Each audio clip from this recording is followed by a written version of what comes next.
Hello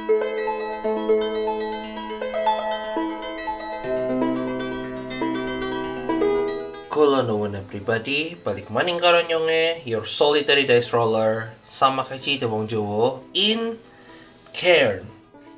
A bit of recap. On the last episode, we managed to fend off a group of goblins and some wolf rider. And even though Sybil is a bit hurt, but this time we have Borot with us. He's a cleric and he have cure wounds spell on him, so it should be a bit better. It doesn't have to be that hard to maneuver. But after that, while they continue their exploration up to this room and then to the next room on the east, they catch a glimpse of a hooded man who is most likely the perpetrator of this incident, bringing someone on his shoulder, clearly a female adventurer. She is still clothed, at least, if not fully armored. That hooded guy pretty much know that the party is here because last time Greenwit was able to catch a glimpse of him like leading or manipulating the goblins when they finally win the battle. And after that, he brought our target Liran Cromwaller from this door to the north. And after they passed, Islan will ask the party, "That man, that hooded figure, the one on his shoulder, is she our target? The daughter of the Lord?" Both Greenwit and Sybil, who familiar with the town of Timberhome, will say, "Yes, that's her. That's the one we need to save." "Then what are we waiting for? We need to go after him." But Borot will stop her and say, Don't be so rash. We need to assess the situation first. I mean, we don't want to be ambushed by those goblins like last time, right?" "Yeah, I don't want to be ambushed, but this is our chance. We just need to hit him from the back. Heck, Missy Bill here already got a new crossbow." Lady, young lady, first, I'm not really used to using this crossbow yet. And you know how dark this place is, right? It will impair my aim. We better make sure everything is okay before we make any decision." Islan a bit downhearted, but she finally agreed. "Alright, okay, we'll do it that way then. Better safe than sorry, right?"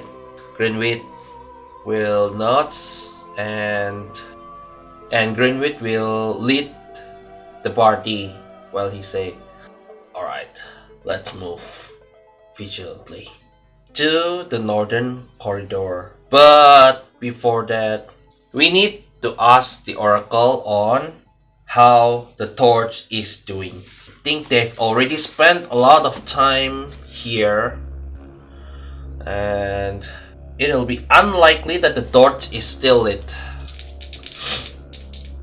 Yes, on 5. Oh yeah, by the way, this is the first die and this second die. So 5 or more. Yes, but okay, yes, the torch is still lit, but it's already dimmed. Will they risk 2 person holding a torch?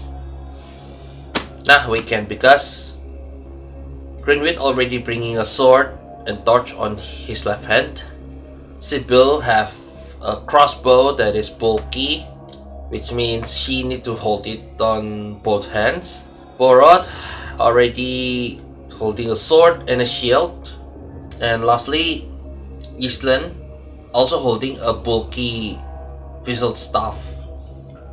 Well, it's D10 damage. It should be bulky, like a great sword or something. So yeah, before they lit the other torch, well, I think this is what they will do. Seeing that the torch is almost out, they think better safe than sorry. They will lit another torch. This time is Greenwith's own torch.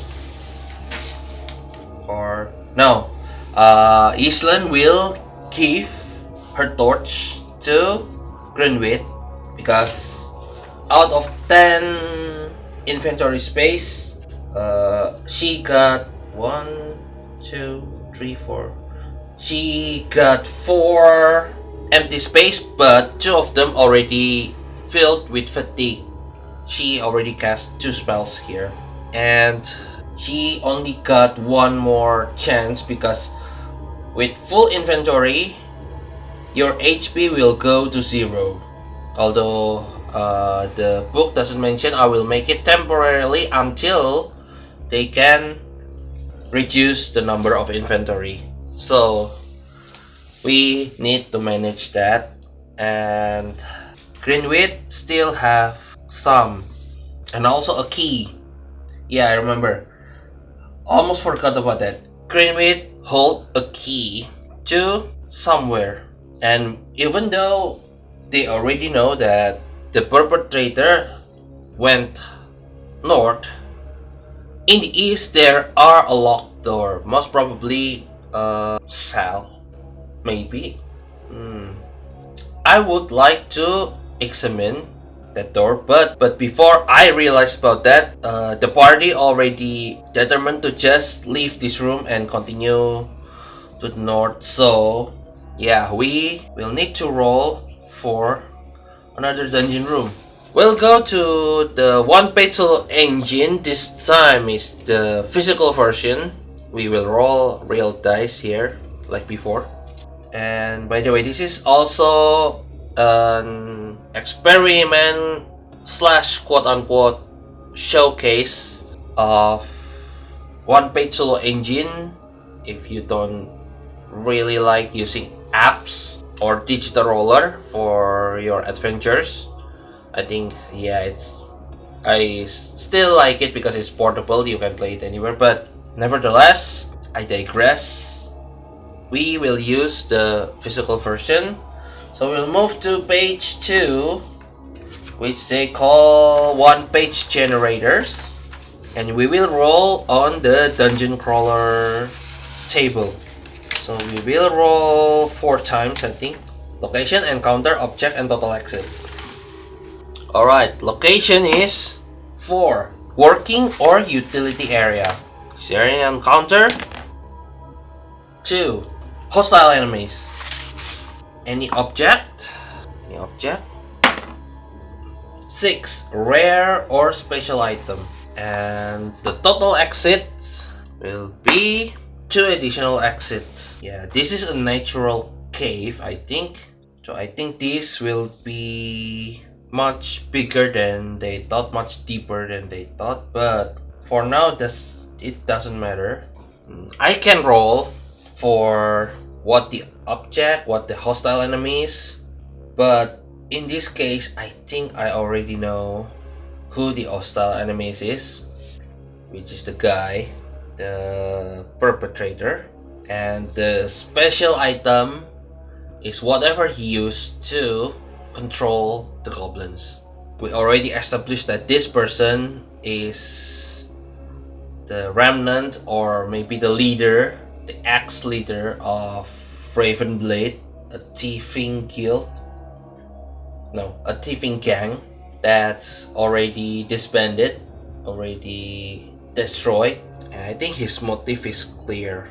Revenge to the Baronet, to Baronet Cromwaller, by kidnapping her daughter, but I don't know what will he do about her.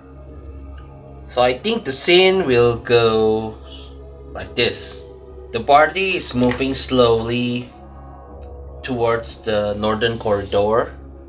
Greenwith standing at the front with torch in his hand, and while they walking, Greenwood also lower his torch to reduce visibility from the enemies, because although it will also impair them, but it's better than they get spotted. So in this dim corridor, they move and found another room of natural cave. So I will ask, is this room a well-lit room? I think it should be, because this is a special room, a working or utility area. I think it's likely that this room is well lit. So likely is 3 or plus. Damn. No, it's not well lit. You know why? Again, because the leader of the Ravenglow already aware that we are here. He is moving the target into a more secure position, I think. So we will ask the Oracle. I think it's likely that it's to intercept the party. Bam. No, and so they are not preparing for intercept the party. Do I make a wrong assumption here? Could it be their other reason that they turn off the light to extinguish all the torches? Because I was thinking this is his room, his office or something like that, his main room, and also where he kept his relic to control the goblin. I'll say it's a flute that are capable to give order to at least goblin. I don't know if he can use to manipulate more kind of monsters or just goblin. That's not important for now. For now, we will need to find out why. As a GM, we need to find out why this guy turning off the light, but not to intercept the party. I think we will need to ask the spark tables. So we will roll twice on the spark table. For the action and subject, I will just use 2 dice. Blue is the action, green is the subject. So 5 is command, chivalry. Much later. Okay, I think I know what command chivalry means. There is someone else already here. I think it's the most logical explanation on why. Because someone is already here. Someone whose purpose is most probably also to save Liran. Looking at the map, I think this person is able to bypass some of the rooms, especially the room where the last time we fought here, or maybe they already inside the room, but we don't know yet. You know what? I will roll for the NPC first. Okay, so we'll go to NPC generator and roll on them to get an idea of what kind of person is here. NPC generator, we will need a deck of cards, and I have a deck of cards. Yay! You might remember this deck of cards from when we playing FPS. So we will continue using this to generate the NPC. So the first card is the identity. Identity will be 9. And entertainer. What the heck? Entertainer. Okay, entertainer. And goal is to king create. Wait. Okay, we also have to check with the suit. Both are mystical. Meaning or capability. Mystical entertainer with a mystical creation. What is his or her notable feature?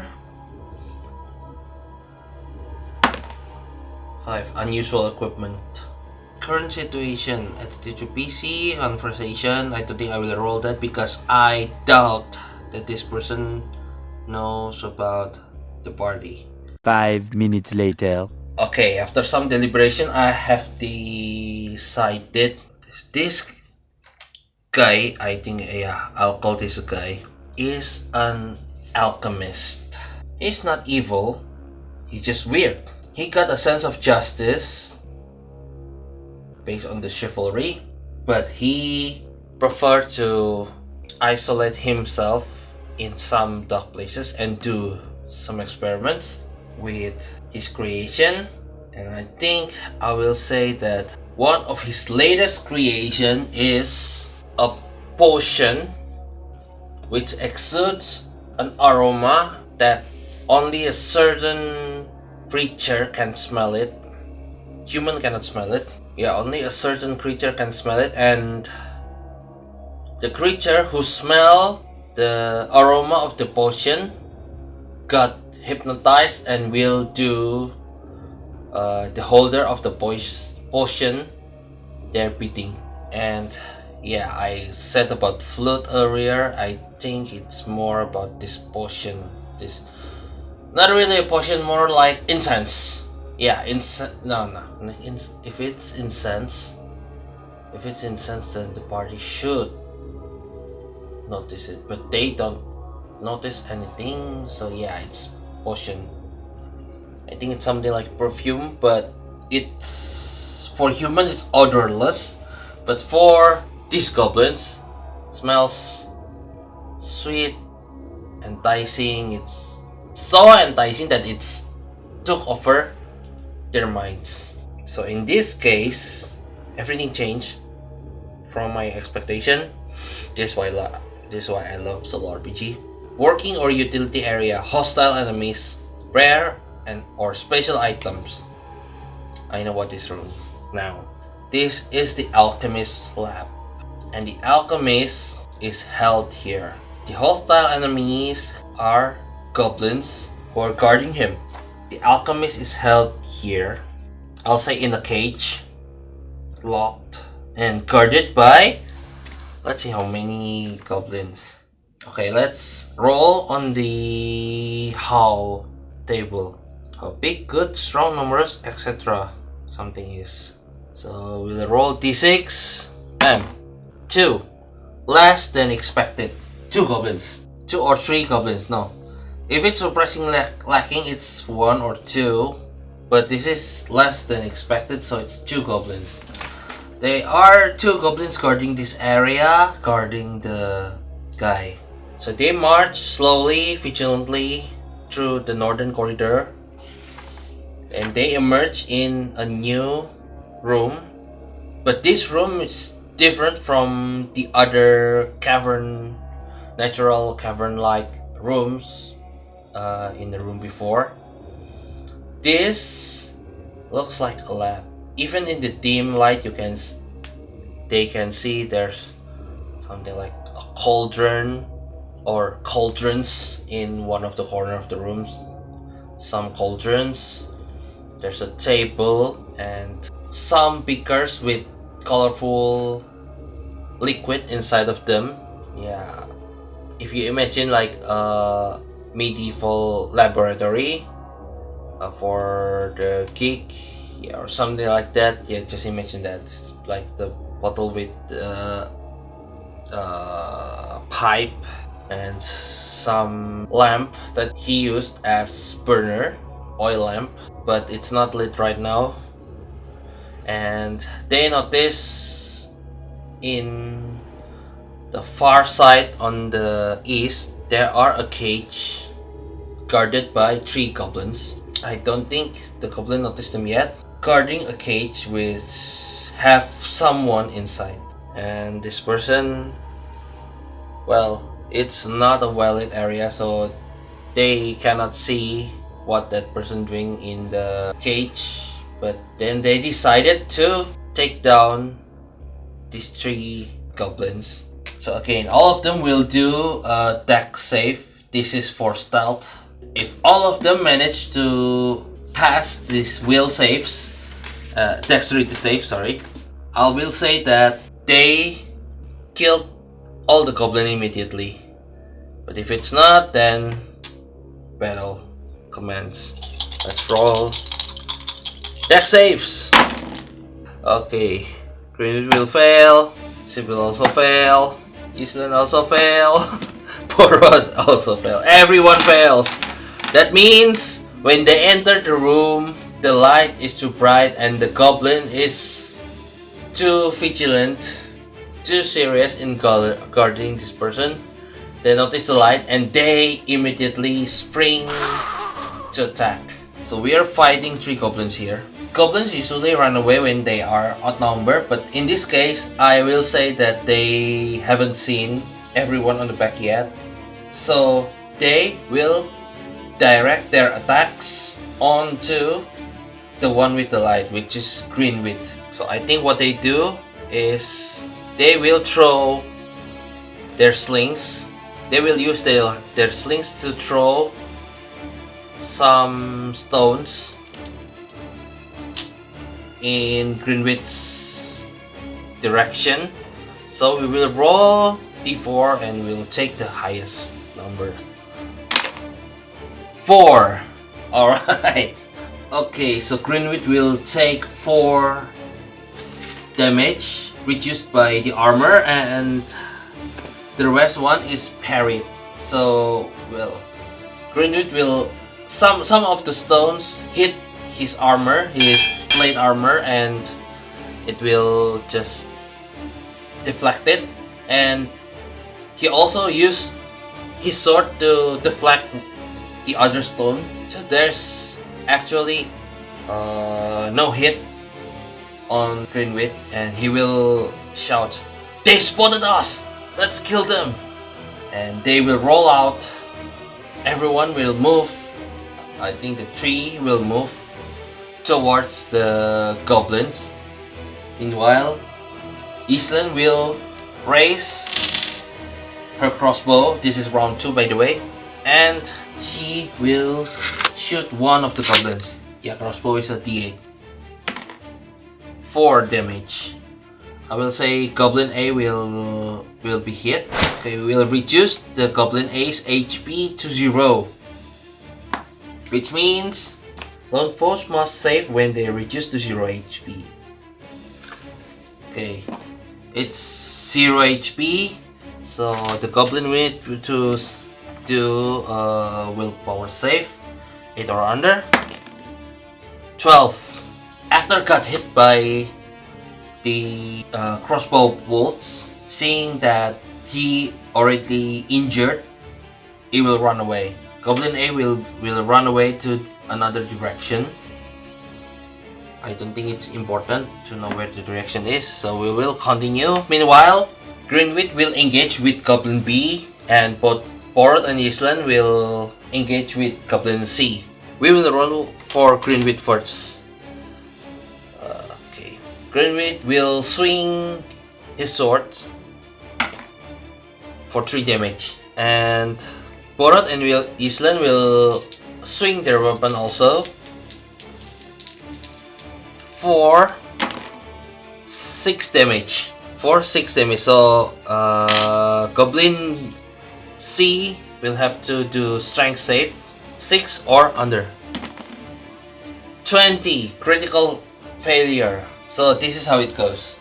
Sybil raises her crossbow and shoot at the first goblin. The bolt hits the shoulder, and after he felt the pain, he decided to run away. Meanwhile, the rest of the party approached the rest of the goblin to engage them. Greenwit running while holding his torch and slash one of the goblins, but it's not deep enough to actually kill or take down the goblins. Meanwhile, Porot and Island coming together to fight the other goblin, and with their speed is which one is faster? With their speed, Gisela managed to arrive first and whack the goblin on his nose with her staff, and Borot will follow up with a stab on the neck, which, because the goblin rolled 20 critical fail, it will immediately kill Goblin C. And Goblin B, seeing that he already lost all of his comrades, will run away. Yeah, Goblin is coward creature, so yeah, I think that's what they do. And because I don't think there's a source of potion here, the smell, the aroma potion, the hypnotic potion, they managed to get away. So after that commotion, they hear a voice inside the cage.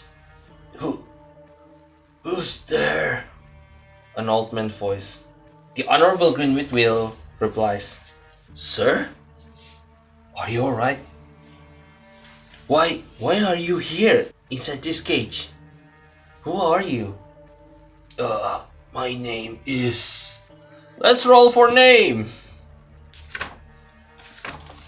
Let's roll for a name and a surname. I will not roll for background because he is an alchemist. 9. E-tax. Wait, double 9? I got 2 doubles today. It's double 5 and then double 9. E-tax glass. My name is E-tax glass. I am an alchemist. You can call me a hermit.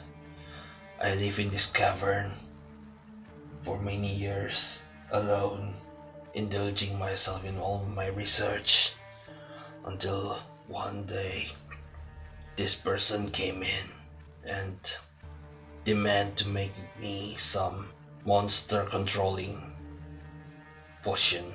And after I made that, he just locked me here together with all these creatures. I really want to go out. Oh, that's sad. So that guy used you to make all of this to control the goblins?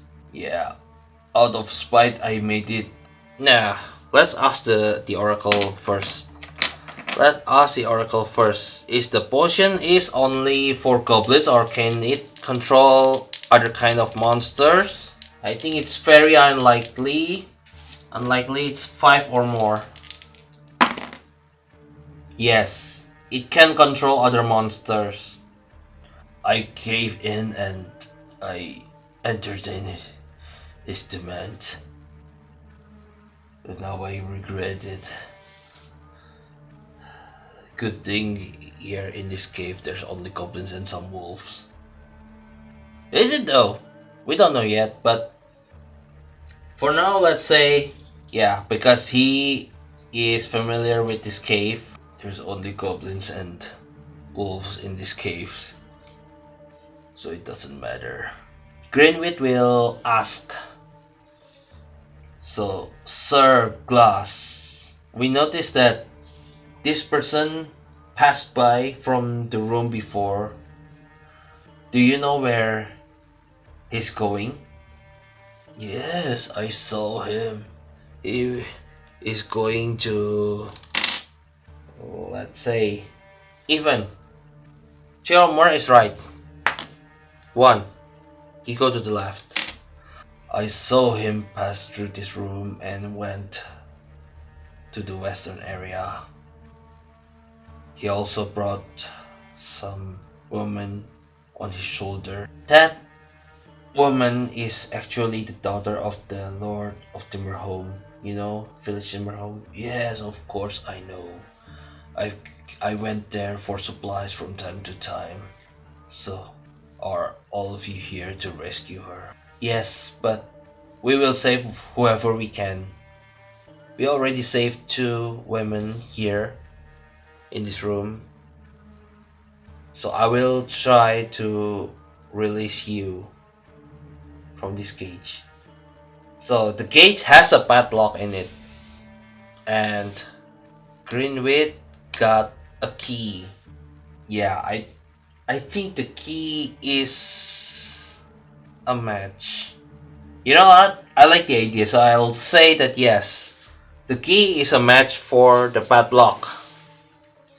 So Greenwit will be able to easily open the gate of the cage, and Etax will thank them for their help. So the question is, will Etax follow them or will they stay here? I think most likely he will stay here. So will he stay here? I will say likely. 3 plus 5, yes. And yeah, no mod. So no but, no end. Yeah, he will stay here. He will say, thank you for unlocking the gate, but please don't open it yet. It will be safer for me to stay in this cage than to go out. Sibyl will say, yeah, I think you're right. I think it's right. Let's move on. We have someone to save. Yeah, and Greenwit will say his goodbyes politely and they will go to the next area. Over here. Before that, looking at the layout, I will say that this room only have one additional exit, so I will just roll for the location and encounter. So location and goal. No, encounter. Location and encounter. Location 5. Area with a special feature. And 1. No encounter. With 1 additional exit. So this is something like a common area. Yeah, I think this is something like the living room of Etax. And with special feature, yeah, this room is living area, so it got beds, it got tables, it got food storage, and some drink and water. Does the body need to rest? No, not really. I forgot, Greenwit is already full HP because the last time they are resting and drinking some water without any interruption. So yeah, in this room there's a door to the northern area. Door is slightly ajar, so they are able to take a peek inside without raising suspicion. And I will say that this room is the one that is lit, and in this bigger room they saw the figure. I will say that this room is a dead end. Islan will be the one who take a peek to the next room, and she will say, hey, the guy is here. The room is pretty well lit. Not to ambush him here. But before that we need to know, is there any monsters guards him maybe here? I will say it's very likely, because it's not this oracle doesn't have very likely, I'll just use likely. It's likely that there are a monster other than goblin who is together with this person guarding his person. Yes, and that and means it's a dangerous monster. What is the monster looks like? Will they be able to save the daughter? We don't know, but we will find out what happened in the next episode, because this is the end of the session. Thank you so much everyone for watching up until this point. I know it's been going very slow, but I'm still learning and doing my best in presenting this to be something that at least I can be proud of. And so far the base is okay with me, so yeah, I just hope you bear with me. So again, thank you so much everyone for watching, and I will see you in the next solitary dice roll. Pundan.